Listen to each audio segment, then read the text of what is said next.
Welcome to another episode of the Married Game Podcast. We're the voice you trust when it comes to lust, and we are who you hire when she lacks desire. The results we get in Married Game, they're so good, some people can't even believe it.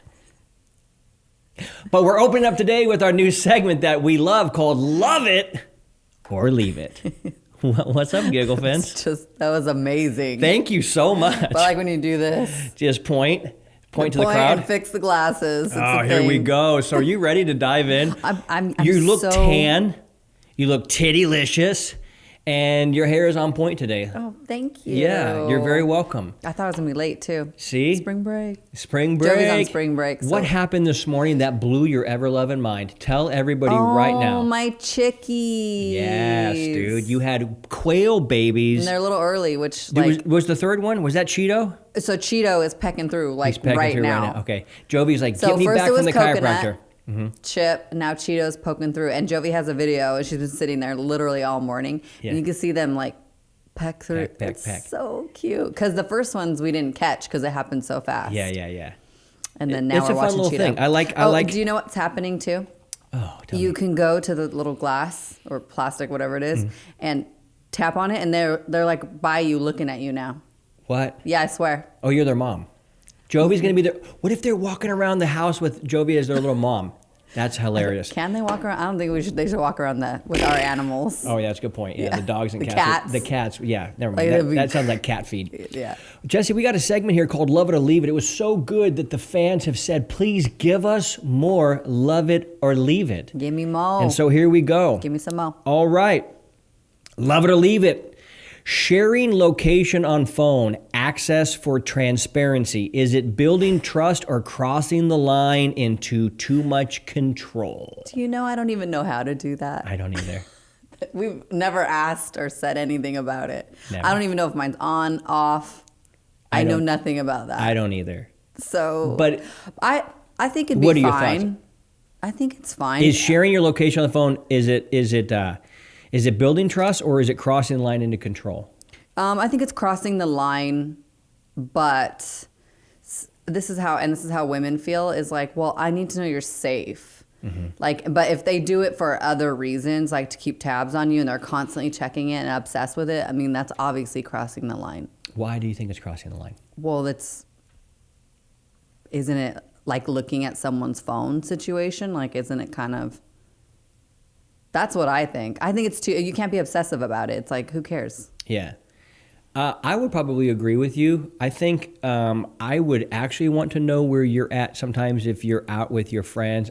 I get a little nervous when you go out with your mom and stuff because your brother's not with you anymore. Yeah. Just because guys are douchebags and you don't know jujitsu. Mm-hmm. Plain and simple. If you knew jujitsu, I'd be like, oh, God, she's... And I'm terrible at answering my phone when I'm out. Yeah, because you're present and you want to be having fun. Exactly. It's in my purse and in the car or wherever. Totally. Yeah. So I wouldn't mind. I don't mind at all. Yeah, the safety thing is what I care about. Mm-hmm. And other than that, this obsession with knowing where you're at all the time says more about me than it does about you. Mm-hmm. And that's the really interesting thing about most things when it comes to trust or not trust. Yeah. It happens to be, let me just tell you an exercise that I did recently that I thought was very interesting. And it's a dating exercise that guys can do, and I've had my guys do this, but you can even do it yourself, even if you're a married man. And it's really, really, really effective. So much so I just did it a week ago, and I was like, you never told me. Well, see, I want to hear it. I have experiments and stuff going on at all times. And then you tell me like a little later, and you're like, I did this, and this hey, is for what the I last came 3 up weeks, with. I've been trying this, and Yeah. this is what happened. Mm-hmm. I don't try and say much about what I'm going to do anymore because it actually steals a little bit of the power and the surprise for myself. Yeah. Because I don't know. Because you're then trying to look for a reaction or something from somebody else, right? I'm trying to be a good scientist that just says, let's just let it play out, and then what are the actual results? I'm not trying to determine the results. I want to see what they are. Mm-hmm. So one of these things is you write down the feature, and then you write down the feeling that feature has. So let's say, for example, you meet somebody and you start feeling deep infatuation. They might become your crush, and then you start thinking about them, and you start thinking about scenarios with them, and you start playing this thing out, and you're like, fuck, I feel really infatuated towards this human being. Or they look at their spouse and go, here is her features. she's this tall. She weighs this much. Her boobies taste like this. Her favorite food is this. She likes to do this. She makes me feel good. These are all, or not feel good, but these are features about who you are. Okay. And then based off of that feature, there is a feeling that I feel being with you. Okay. So she makes me feel important. She makes me feel these type of things. And what you can do is you can literally wipe out all of the features, simply look at the feelings column. And then when you look at the feelings column, go, what's at the bottom of me needing this feeling? So if you make me feel radically validated because how beautiful you are and how much you praise me, then I'd be like, okay, I feel really validated walking into a room with Jessie because she's a stunner. And I know that there's literally nothing a guy could do unless he's Chris Brown that could take you away from me. Just for the night too, by the way. And that would be just for the night. Yeah, you're like, I haven't done any boxing lessons, so I don't know I might get beat up by this motherfucker. Anyhow, that being said, okay. We love Chris Brown. 11. That feeling of validation, I would want to go to the bottom and go, why do I need to be validated? Because now actually what it's become is a liability. Because now me being validated by having you on my arm actually creates a weakness in me. Wow. Because I can't walk into a room as confident without you. If I am leaning on, I don't need that validation. Right. So then I get to look, it's one of the most Because you used to. That's so good of you. Yes. Literally, I remember you're like, wear this or do this. And like, you're coming with me. And well, yeah, okay, I'll come with you. So. I know for a fact when I walk in a room with you, my status is instantly very high. But I don't have to walk in a room with you to have that feeling anymore. That's so good. No shit. That's why this exercise is so powerful, because you're like, here's the features. Here's what she looks like. Here's how she talks. Here's where she grew up. Here's what and here's how she makes me feel. The feeling is the actual thing that I'm interested in and what's underneath that. So we had a guy call this week, is one of our one-on-one clients, and he's like, dude, I want my wife to validate me more. I want her to do this. I want her to do this. I said, okay, I'm not saying you shouldn't want that. I'm not saying that those things aren't great. Can you tell me why you need it? And he's like, oh, fuck. I said, I can help you solve these problems, but think of these as flowers and leaves on a plant. I care about the root. What's the fucking root? What's the root issue of this need for validation? Because guess what? If you have a need for validation, even having the hottest woman on your arm is not going to fill it. It reminds me of what Peter said this past weekend or whatever. He said, you plug your umbilical cord in this woman. Dude, he quoted Dan Kennedy. That was insane. Yeah. And obviously I know those things, but just that way he put it, like, let me just, okay, not you. Okay, I'll plug my umbilical cord here. Mama, you make me feel this way? Do this for me? Yeah. Gross. Yeah. This is the type of work we're talking about. He said, he quoted Dan Kennedy and said, most people are looking around for where they can plug their umbilical cord into. Oh, that's insane. It's not very manly. Not very attractive. No. But you do this exercise. Write down the features of the girl that you love. Could be your wife, your gym crush, your fucking side, whoever this is that you're obsessing about. I obsess about you a lot. I love it. Oh, I love that. Yeah, it's fun. I wouldn't want it any other way. Yeah. And then what are her features? Okay, cool. Now, what does she make you feel? Right. Now find out at the bottom of what that is. Because if you are relying on somebody to give you that feeling, you are reliant on someone else. That means you're not independent. That means you need somebody else. That means you're seeking something outside of you to give you a feeling that you want inside of you. Dangerous territory, and so many men have given up their power because of it. And that's not the way it works. You gonna say something? Well, to circle back around to I was thinking, I said about the phone situation, like looking at your phone. I've chosen to not live my life like that. So like whatever you have on your phone is whatever you have. I've never looked at it. I don't even know your code. I have to ask you if you ask me to go into your phone. It's something I like literally I don't remember it. And I've told you it's been the same since 8.5 years ago. But I don't care. Yeah, I know, but I'm saying I'm not going to live my life like that. So if me tracking you and then I get obsessed about it, I don't want to live like that. Oh, so that's something yes. that I'm like, no, I don't care. If I call you and ask you, that's how I'd like to know. Yeah. And to make sure you're good. You safe? I like when you text me when you land somewhere. Yeah. I found a new lady on the internet that I really love. I don't know her name. It's called, her Instagram is called, I don't even remember, but it's something about like a tough, a mother tough, or tough as a mother, or a tough mother, cute. or something like that. Mm-hmm. And she's this lady with big hair, 4 kids, loves her husband. And she said something kind of like this. Mm-hmm. I totally wanted to send this to you. Yeah, you didn't send me. I got in the middle of like 6 of her reels. I'm like, these are all so fucking good. And then something came up like, oh, I got to send this. I'm telling you right now because I can't wait for you. Yeah, I want you to see this. But she says, oh, if somebody can come take my man, they can have him, because I love myself and believe in myself enough that if that guy doesn't actually, she said like your quote. Yeah. I was like, oh my God, Jesse's going to love this. Yeah, I love that stuff. I forgot to send it to you. I will send it to you when we're done. Mm-hmm. And it's this mentality of like, dude, if I am having to hover over my phone to find out where you're at, I don't want to live that way either. Nope. That sounds like a horrible existence. Now, there probably might be some people that have cheated in the past, and the person is like, hey man, I don't want to be with you unless I have a little bit of a leash on you. So somebody can go down that direction. Yeah. But ultimately, the bottom line is, if you want to do some heinous bullshit to me, then do it as soon as you possibly can. So that way I can move on with my life and go pour my affection and attention and love into some worthy partner that would never treat me that way. And if you happen to treat me that way, then I'll just be like, what a bummer for her that she dropped to that level. I don't deserve that, and I'm going to move on. Mm-hmm. Why? Because I've done the inner work the same way you have. Mm-hmm. I literally, this tough mother lady has just quoted you, and that is like, if you don't want me, I want to be with somebody who actually wants me. Yeah, that's why I said I wouldn't have any other way. Yeah, that's healthy. That's beautiful. Yeah. So do you love it or do you leave it? Oh, I leave that. I don't want to do that. Leave it. If you find if you find one of these in the field, leave it. All right.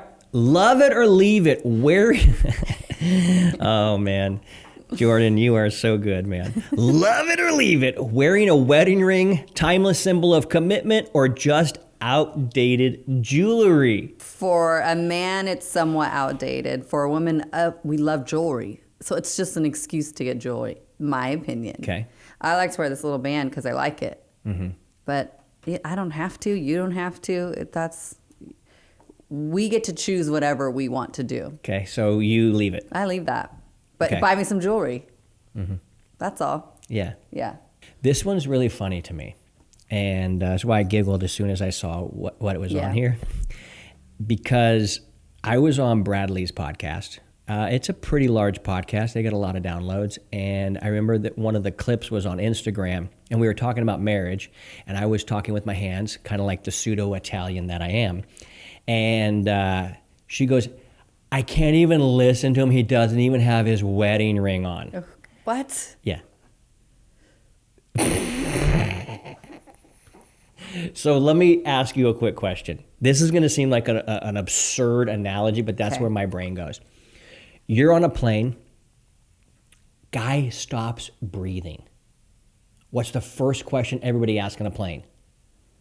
Is there a doctor here? Everybody looks like us. And a guy who comes up, he goes, I'm a doctor. What do they say? Where's your scrubs? Where's your coat? Where's your lab coat? You don't have a stethoscope? Yeah. I don't see anything stitched MD on your thing. That's funny. No. We need a real doctor around here. That's how stupid I think this is. Mm-hmm. So, do people like wearing wedding rings? Some people do. Yeah. I clap a lot. I lift weights. I do jujitsu. I do a lot of shit. And I fidget You're a with fiddler. it. I'm a fidgeter. Yeah. Fiddler. Fiddle. The boy went down to Georgia. So when you clap, it hurts. When you lift, it's in the way. Yeah, I mess it up. So I don't wear any jewelry out when I work out. I had a ring where I grabbed the steering wheel of my car and it cut into the leather on the fucking steering wheel. And I'm like, I'm not wearing that ever again. So do I think it's outdated?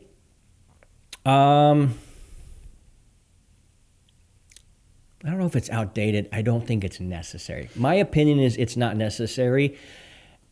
Here's what I really want to get into that people don't know. I get approached and hit on by women more with a wedding ring than when I don't wear it. That's what I was going to say. Is it something that women just want to keep tabs? Like not, it's somewhat of the location situations. Like if you need to wear it when you're out. So everyone knows to stay away. Yet you've experienced the opposite. Almost every guy has. If he's like somebody that woman would actually look at and go, I'd like to fuck him. Because he's already pre-selected. The dude's 325 pounds and he's walking around and he has like his ring and the fat rolls are like almost covered, like, you know, like a baby with the, what we call them, rubber band? Yeah, rubber bands. Yeah, so that guy, just keep your ring on, dude. Nobody wants to fuck you anyway. But. Or don't. Or don't. But for me, it's just like a ring is not going to stop me. A ring doesn't make me faithful. Right. A ring doesn't make me not cheat. And in your experience, it even does the opposite for the ladies. If you're a really good looking, like a well put together dude that drives a nice vehicle and people can tell you're put together and you have a ring on, they already expect that. How could this guy not have somebody that's his? He has access to everything he wants. So a ring almost signifies like, wow, this guy's a fan. It's almost like saying, this is everything I want. And he's right there. And here's the other thing. Yeah. Most guys don't know this because most guys have never actually ever talked to a really hot woman and or had sex with hundreds of them. They don't understand the psychology of a really hot woman. And a really hot woman goes, I don't give a fuck if she's thinking this way. Not every hot woman thinks this way.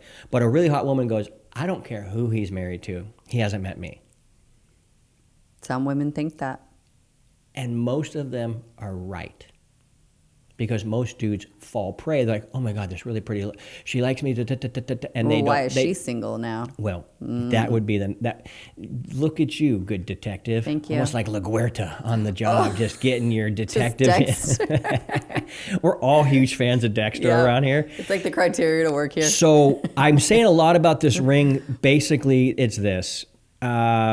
I have another opinion about diamonds and diamond rings and why those got so popular this last 100 years. And the people who create diamonds have done a fucking phenomenal job on making a woman think that she has to have this particular rock and it means this particular thing. I think all of that is total bullshit. And in fact, diamonds aren't even really that great of a stone compared to some others in terms of what happens when light hits them. So anyhow, I just think that humans are basically dumb. Humans aren't dumb, but when you start messing with their traditions, they start acting and saying really dumb shit. Like, where's your ring? I can't listen to you. You're right. Well, I don't know, dude. You wear a ring and you haven't been laid in 6 months. And I got laid 6 hours ago. So fuck off. By the way, leave it. Love it or leave it. Number 3, telling your friends everything about the relationship. Emotional support or emotional betrayal. You know, what we do for a living is pretty exposing. So I wouldn't say every detail, but it's already out there for you and I, right? Well, there's a lot of stuff they don't actually know about us in our private life, but they know a lot. So like, I don't say every single detail, but I talk about this is already pretty deep for me I agree. as a person. You're right. You're not wrong. So yeah, I talk about it. Not every detail. Do I go to my mom with every single fight we've had? No, because we resolve it. We're fine. Like, so not everything, but this is already pretty open for me. Do you think it's emotional support or betrayal? It could be betrayal if you talk about your side. I don't really like to talk like every single detail and every single motion of this and that. I like to leave that excitement for us. So I don't know if it's, I'd say more betrayal. Okay. Because I don't want to speak on your behalf, right? It's just my feelings. And then if and people say, don't talk to your family, your mom about things because she hears my side only. And then she'll hate you. My mom doesn't do that. She's pretty aware of who we are and my issues. And we're both pretty aware of them. our faults and things. So, but I don't love going to the family, like for other people who doesn't have a mom like mine. So you like it? Yeah. You don't love it. You don't want to leave it. You like it? I want to explain the gray area, you know? Yeah. I think for me, it all depends on what are you trying to accomplish. If you go to talk to your mom and talk about what a piece of shit I am, then that's betrayal. If you go and go, hey man, I don't know if I'm seeing this correctly. This came up between Keith and I'm feeling this way. He says he's feeling this way. Yeah. Can you shed some light on it? Help me see a different perspective. That's actually, you're asking for support. I actually talk like that naturally anyway. So that's why I think I love talking to my mom and getting her perspective, because she's pulled out from our crazy fog that we're in our fights. And she doesn't believe that you're perfect. No, because I'm not. Well, no, I know, but like some moms are just like, oh, my not daughter my baby. She's perfect. I would never do that. And like, well, then you don't know your baby, because your baby does it all the time. So I'd more lean on don't do it. Most people in a relationship conundrum, argument, mishap, misunderstanding are only trying to be one thing. This was me, so I understand this. I wanted to be right. Mm-hmm. I'm looking for a teammate to prove I'm right. I'm looking for somebody to get on my side of the aisle so we can prove that you're wrong. Mm-hmm. That is such a juvenile, immature way of looking at something. But I think most people listening are kind of at that level of awareness that they need. I even talked to my mom about this, and she agrees with this. Yeah. Now, I've said that before in certain things, and it's been real. Mm-hmm. And I also want to know, well, what are we trying to do here? What's the goal here? Is the goal to prove to her that she's wrong? Or is the goal here to hear each other out? Right. That. You know what I'm saying? And hear our perspectives. So I love it if you have the maturity to go, hey, I might not be seeing this thing correctly. Yeah. Most people don't do that. I didn't do that for a long time. You used to go to my mom too and try to plead your case to her. Like she would come to me and tell me to straighten up. Those would be moments of desperation where like, fuck, this blind spot of Jesse's. Yeah. I don't know how she's going to see this.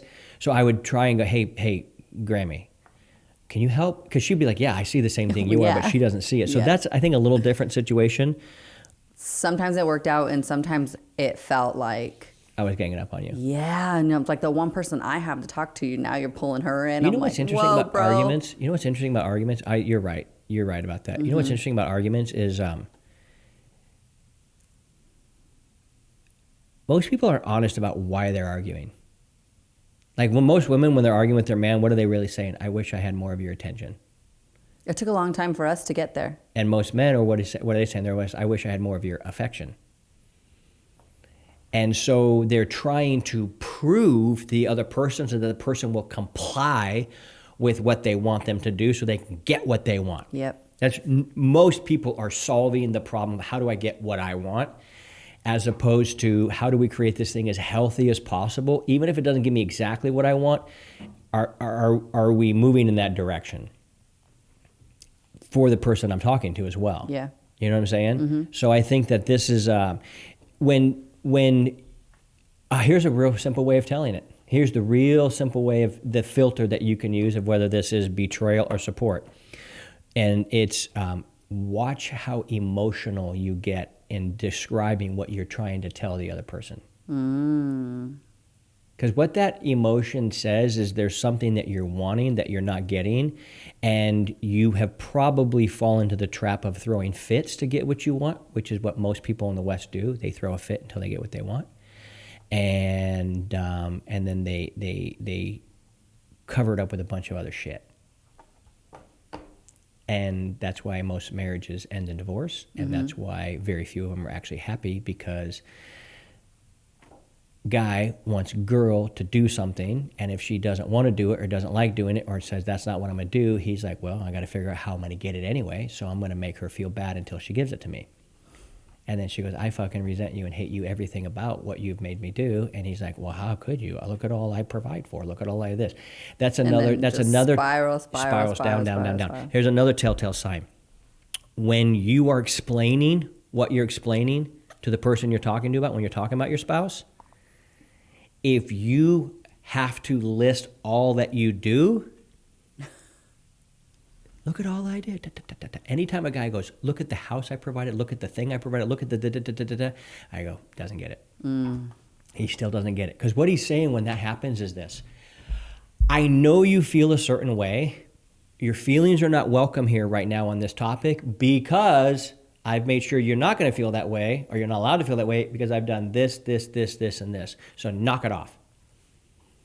Oh, cool. I can't wait to sign up for that fucking friendship. You nailed that one. Nailed it. Dude, I can't get these things off the table. How about this? Love it or leave it. Bringing up divorce casually just to check the temperature. Smart way to gauge where things stand, or a dangerous game that chips away at commitment? Leave that. That's horrible. Leave it? Don't use that in your relationship because it makes you feel like the other person's not in it and you guys aren't working on it. It's like, well, if you don't do this, I'm going to leave you. That's what it feels like. Yeah. I know that feeling. Feels like an ultimatum.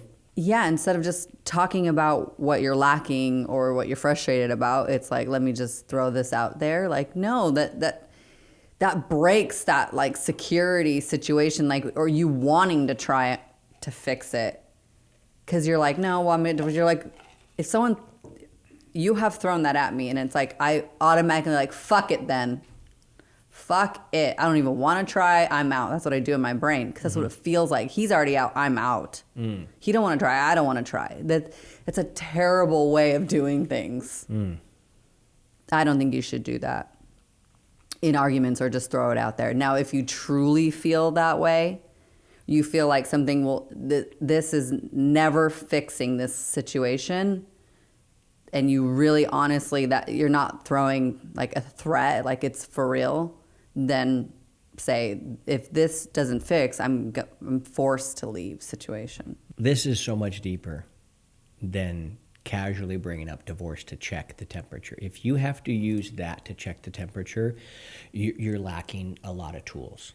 And I'm going to say something that I believe is 100% true. 90% of people will disagree and 10% will agree. It's the 10% that will actually be set free. The 90% will stay stuck. What? So I already know that 1 out of 10 people are going to get this, 9 are not going to get this, and they will disagree with what I'm about ready to say. And it's simply this. Most men will say this divorce thing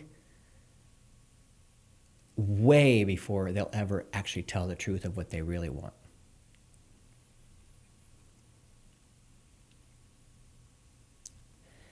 That is the truth. Before getting vulnerable? Before just saying, you know what, I really, I desire this. Right. They would rather make the issue about somebody else than them being brave enough to say what they actually desire. And how do you know this? Because that was me. And it's every motherfucker that walks in the married game when I say, what do you really want? They're like, well, you know, I mean, I say this all the time. If you could sit back and hit the God button and it becomes exactly what you want, what do you want? 9 out of 10 guys still limit what they want. And I go, whoa, whoa, whoa. What? They're like, what? I go, you have the God button. Smash that shit. And anything you want. They still are living in this parameters of the filter of what they think is acceptable to the other person. Let me give you an example. Guy calls up, he's in our program. He makes a bunch of dough. And I go, tell me about your date night.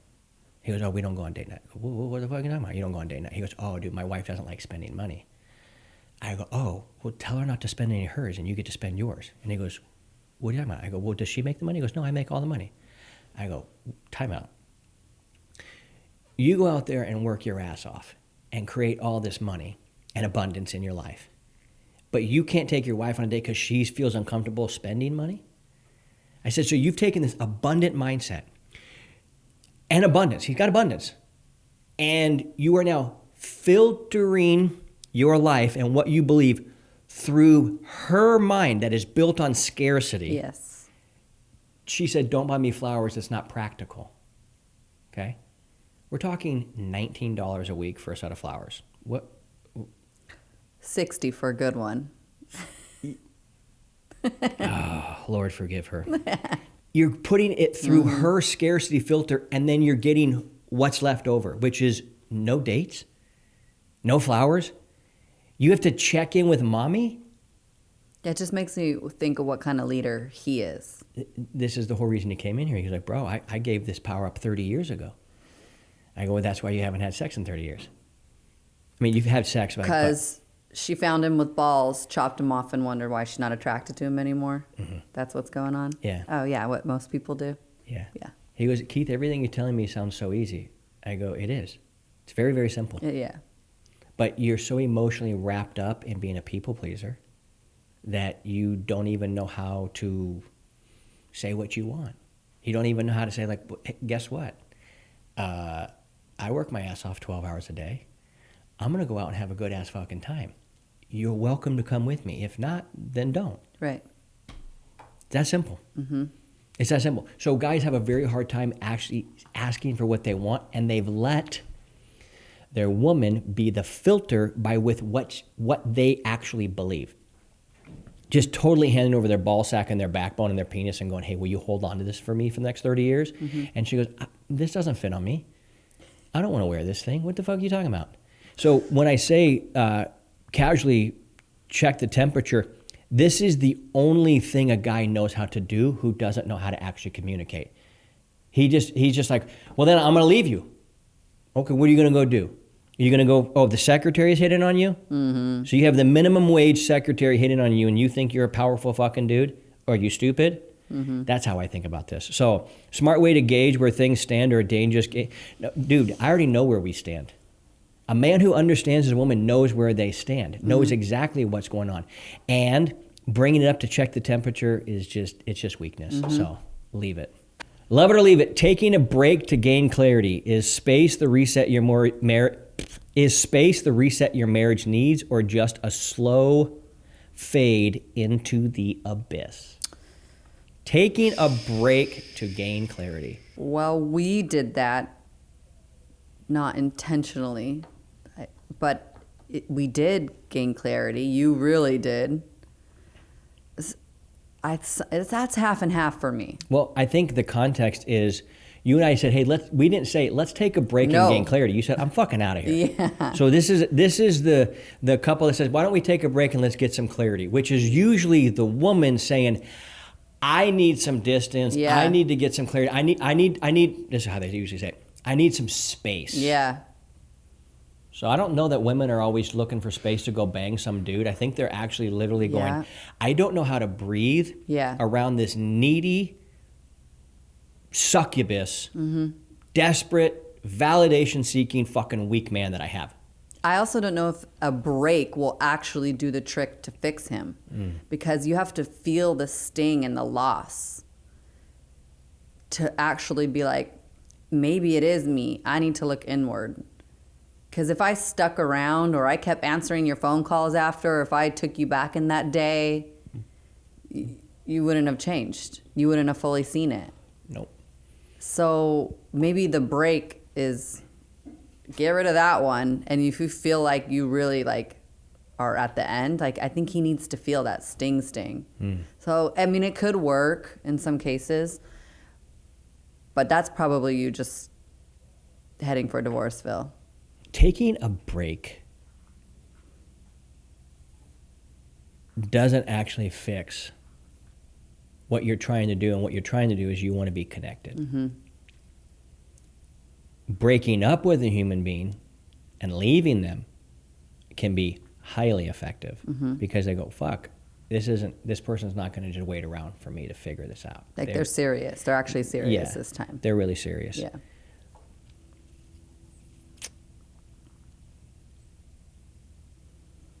Usually when a woman tells a man, I need to take a break, it's she's done with his bullshit, and she wants a space to think clearly without him sucking on her tit. Convincing her to stay, convincing her for attention and neediness.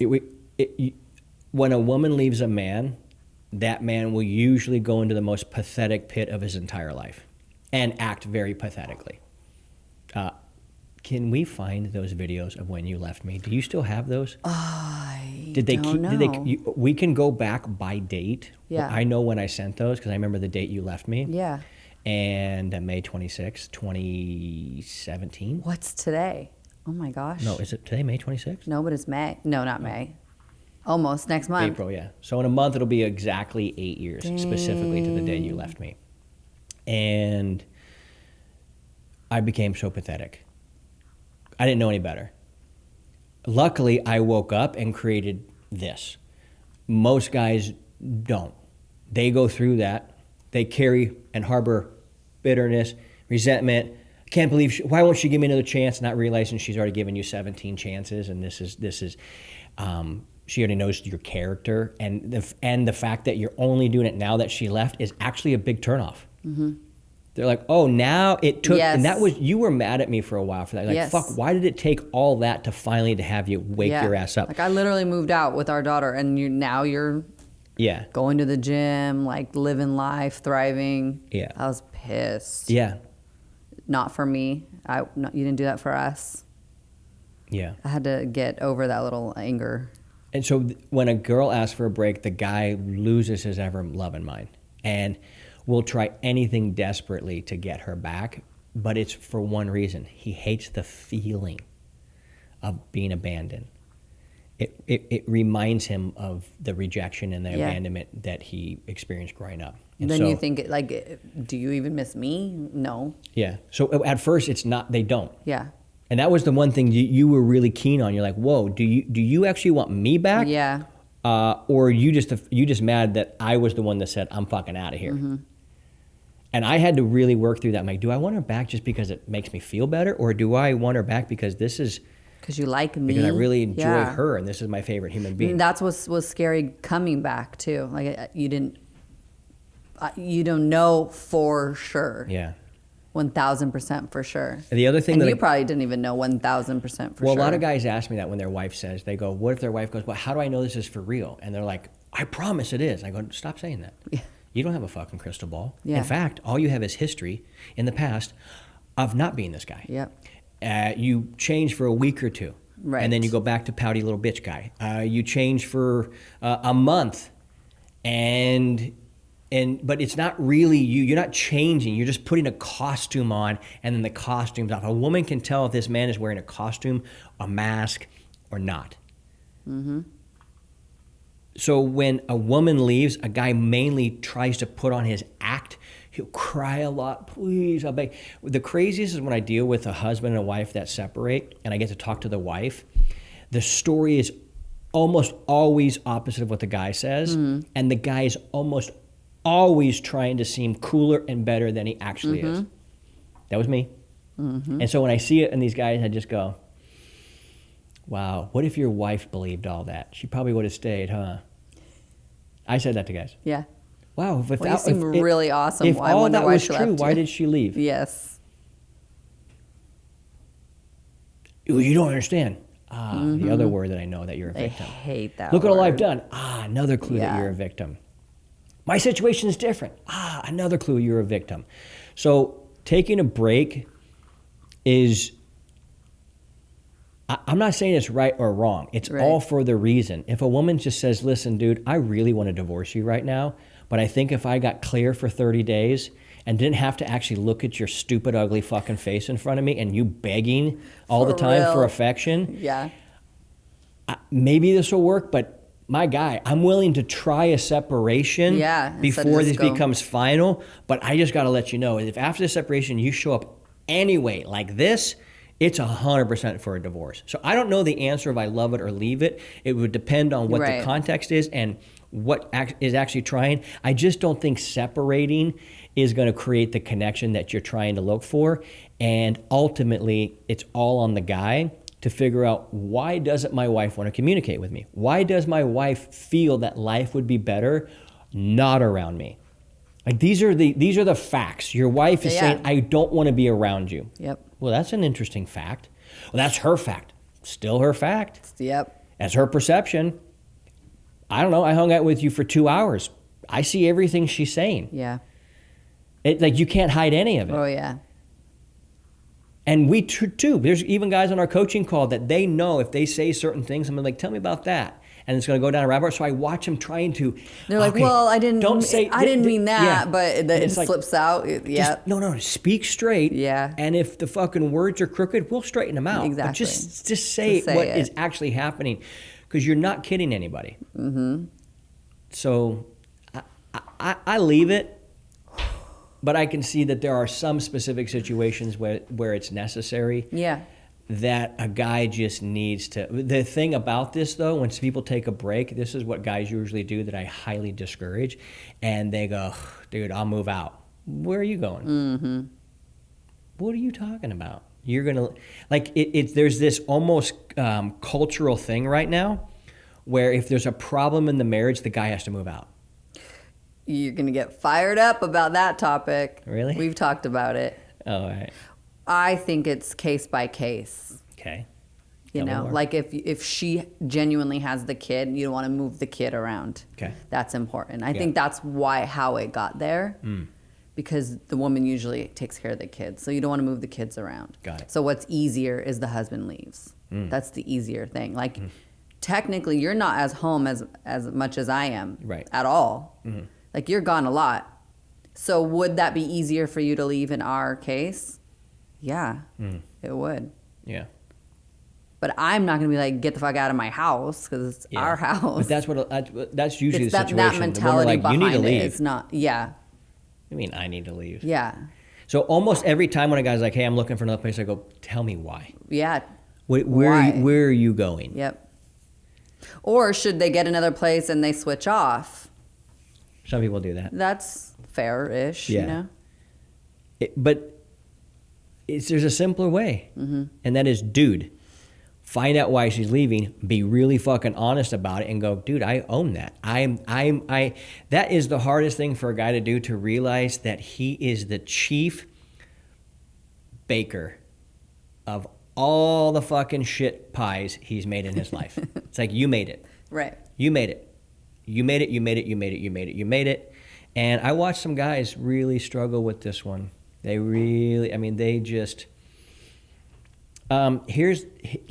take it a step further for funsies. Let's say you guys are getting a divorce, and it's moving towards that. Your character says everything about you in that process. And I didn't have the best character when you first left. Yep. I look back at that, it's embarrassing. Oh my fucking God, how embarrassing. Well, just embarrassing about just like how I wanted to take care of you. And like this, there was provisions made, but it wasn't generous. You were defensive. I was defensive and mad and scarce. And I was my thinking. And so when I see guys do this, when they're going through a divorce and then they just treat their wife like shit, like she's the ultimate enemy. And you're like, you are literally proving everything this woman is telling about you. Yep. Through your actions. Like, and yet they don't see it. And you're like, well, you're going to be fucking blind for a really long time, because if you don't have your eyes opened for this, oof.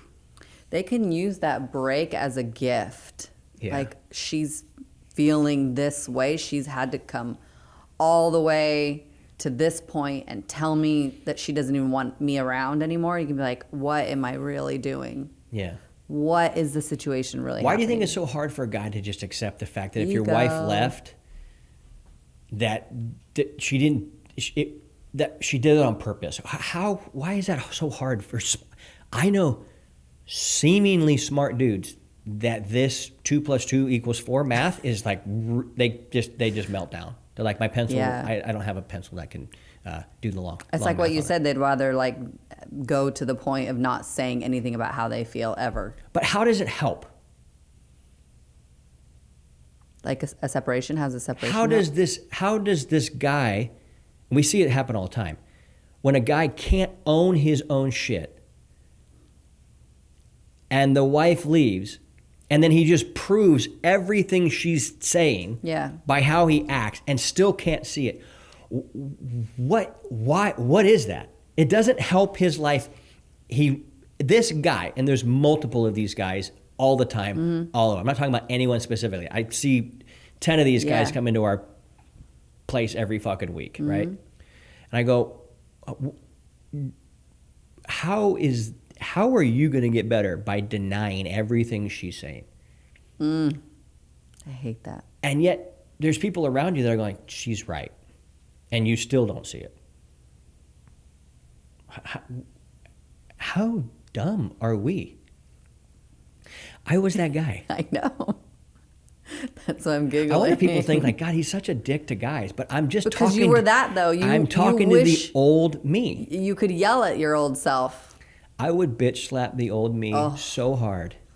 I might have to too. Yeah, go bitch slap that old guy. Boom. It's just really lacking the understanding of what is really going on. And you know what it is? Most guys are thinking they're powerful by doing this. It actually shows how weak they really are. And how much they actually live in a lanyard of lies. Ooh. They've got this lanyard of lies just hanging around their neck, and they're like, no, everything's good. It's like, hold on a second. This card says it's not, and it's on your lanyard. Tell me about that. It's tough. It's tough.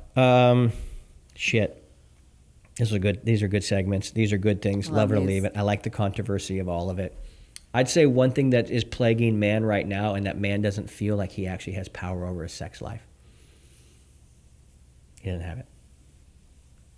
And the guy who is not willing to go through a divorce even lacks even more power, because he's saying basically, I signed a contract, and even though the contract that was signed between this other person, even though they're not doing any of it, I'm going to still stay with my thing. They somehow look at that as like morally awesome. And I look at it and go, How sad. Yeah. Yeah, it's one of the lines I put in the book that is one of my favorite. It says, it's in the beginning, it said, there's a lot of sacred cows that are going to die in this book, and they need to. And chapter 11, the leaving is the leverage chapter, is that chapter that says, so many of you have been brainwashed by fake religion. Our country has been brainwashed so deeply by fake religion that the fact that men will stay in the most horrendous marriage, thinking they're doing God a favor or obeying God, it might be one of the biggest lies on planet Earth, right next to what I think is the biggest lie on planet Earth, and that is monogamy. Yep. I think monogamy might be the biggest lie that has trapped men more than anything on planet Earth. And here's the people that will have the biggest problem with this, that watch this video, and it's the Jews and it's the Christians. And yet, because of their book, the Old Testament and the New Testament, their book teaches more about polygyny, one man, multiple women, than any other book out there. It is held as the example. These men are blessed by God. These men, their God says in their book, I gave you these many wives, and I would have given you more if you would have asked for them.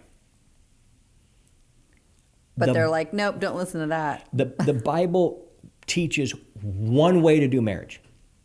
One way. And that is the way every motherfucker in the Bible is in there. And yet, we live in a country that has been shaped more by that book than our culture.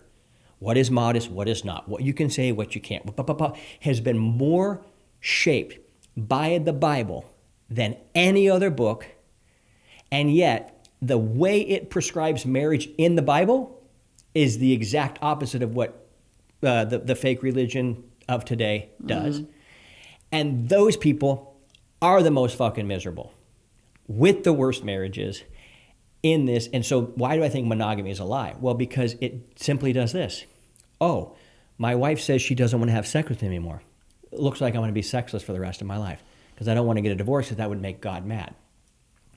That little loop has trapped so many amazingly good men in marriages where the woman does not even I'm not worked up about it, but I feel so sorry. I don't want multiple wives. I'm not out looking for extra wives in my life. That is not even, I'm so madly in love with you, and we have the best fucking time in our life. But isn't it interesting that the one book that has shaped culture more than any other book in our thing has one playbook on how to be married, with a couple of verses that seem to go, well, how does that work? I'm not exactly sure. 60 dudes in the Bible. The guys that are like, they're like the, what would you call it? The Mount Rushmore of the faith. Do you know what Mount, you know? Yeah. Okay. So think of the 4 biggest biblical heroes. Can you think of any? Jesus. Moses. Oh, yeah. David. There's, I'd say Moses and David are like really up there. But then of course you've got a bunch of other ones. Jesus himself talked about a dude marrying multiple virgins on one night, as if this is, of course, this is our culture. This is a normal thing. He wasn't like, all right, guys, this is sin, so you're not supposed to do this, but I'm just going to use it as a story. He didn't say any of that. He told them a story. Hey, there was these 10 virgins. 5 of them had oil. They were waiting up for their bridegroom. The other 5 said, I don't want to go.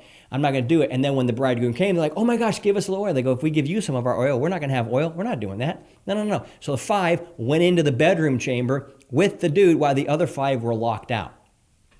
Jesus told that story. The goat.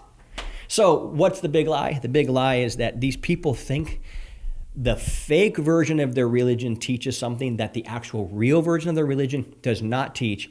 And it is what has caught so many men into a sexless, trapped, non-masculine role where they go, can you do all the thinking for me and you tell me what I'm supposed to believe? And, oh, but I don't like what you're telling me. Too bad. That's what God says. It's not what God says. Oof. That is what breaks my heart. Can you experience a great marriage, monogamy? Of course. Absolutely. There's a lot of people doing it. But the 2 or 3% of people that are enjoying it and the 97% of people living under this lie are fucking miserable. And they think they're honoring God by being miserable. And that falls into the oldest narrative of man, and that is, I have to suffer to succeed. I'm not worthy by just being alive to have good things. I have to suffer. I got to suffer. And it's fucking bullshit. Is there suffering and hard times in life? Yeah. Do you have to go ask for extra so that you're worthy? No, just trust me. Go on a path that's worthy of just doing what's ever in your heart. You're going to run into as much suffering as you're ever going to fucking experience, because that's just what life is. You're just going to go through shit's hard. But making it extra hard so that you can be good with God when he doesn't even tell you that's what to do in the book, to me is the fucking definition of insanity. It's why I don't really trust that many real Christians, because I just go, you don't even know what your book says. You're full of jealousy and envy and all these things, and you're fat. You're fucking fat. Which is a sin too, right? It's gluttony is a sin. Self-control is what, when you're filled with this spirit that's holy, the spirit of truth that the Bible talks about, it says there's going to be fruit in your life. You know what it is? Self-control. Self-control. And you see these fat preachers talking up there with their fucking belly all pushing around. You're like, this fucking guy wouldn't last a day. In my world, nobody would respect him. You have one of these fat pastors come into the Ascend Brotherhood, and every one of the guys would be like, huh? Bro, you don't get to talk here. That's not how it works. That is offensive to 90% of people, because 90% of people don't take self-control and being their best. But that's not what this podcast is about. This podcast is a true fire that people can come and get warmth and truth and light and illumination from and go, wow, these guys speak openly. We're not used to this. We're used to fat pastors preaching things that they learned from their fat pastors. So anyway, what's the story of the matter? The story is, don't be a fat pastor, A, and B, learn to speak your truth. I know my truth. You do. They don't. Speak your truth. But I don't know what my truth is. well, maybe spend some time thinking about it. Maybe stop listening to everybody else and actually do some own thinking. Maybe read a book or two that's forbidden by your fake religion and get some wisdom. And as always, keep crushing it, because that shit is contagious.